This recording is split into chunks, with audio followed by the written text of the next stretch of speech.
Republican सेना व समविचारी संघटनांच्या वतीने या ठिकाणी नांदेड येथील शासकीय विश्रामगृह या ठिकाणी संघटनात्मक बांधणी समीक्षा व आगामी निवडणुकीच्या अनुषंगाने जे आहे ते या ठिकाणी एक छोटेखानी बैठकीचं आयोजन करण्यात आलेलं होतं। आणि बैठकीमध्ये आम्ही मंथन केलं की नांदेड जिल्ह्यामध्ये ज्या काही 9 विधानसभा आहेत आणि नांदेड लोकसभेची पोटनिवडणूक जी पुढच्या महिन्यामध्ये जे आहे ते त्याचा निवडणूक कार्यक्रम जाहीर होईल।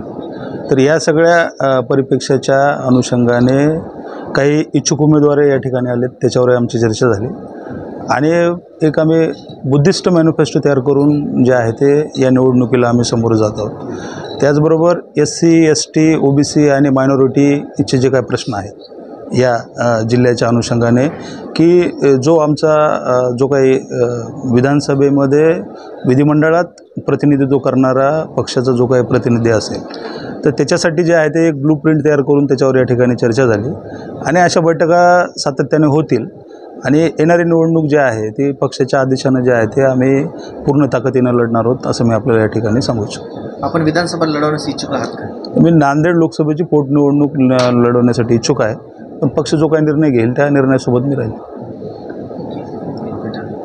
सर्वप्रथम नांदेडकरांना जय भीम, आदाब, सत श्री अकाल, नमस्कार।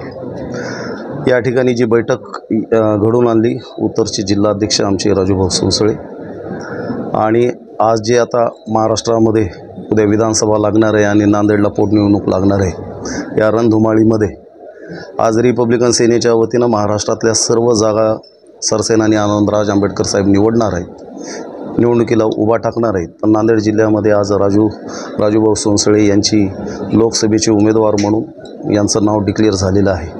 तसेच या ठिकाणी मग उत्तर विधानसभा असेल, लोकसभा असेल, आपलं विधानसभा असेल, या ठिकाणी आमचे अनेक मुस्लिम बांधव आहेत, OBC मधले बांधव आहेत, SC मधले आहेत, ST मधले आहेत। आजच आम्ही त्यांचे सर्वांचे नाव ओपन करणार नाही, पण सर्वजण आहेत जी कर्तृत्ववान लोक आहेत, बुद्धिजीवी लोक आहेत, विद्वान लोक आहेत, समाजामध्ये ज्यांची ताकद आहे, पकड आहे, समाजासाठी काहीतरी करण्याचं दृष्टिकोन आहे।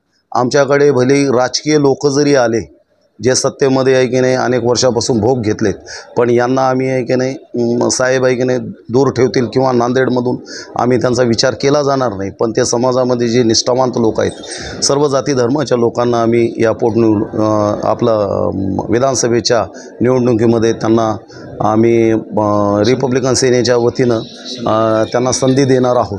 सरसेनानी आनंदराज आंबेडकर साहेबांचा नांदेडचा दौरा वगैरे काय आहे का? नांदेडचा दौरा तर बिलकुलच आहे, पण आता ते कधी येतील, केव्हा येतील, पण लोकसभेच्या आणि विधानसभेच्या निवडणुकीमध्ये मात्र कंबर बांधून ते उतरणार आहे, एवढं पक्का आहे।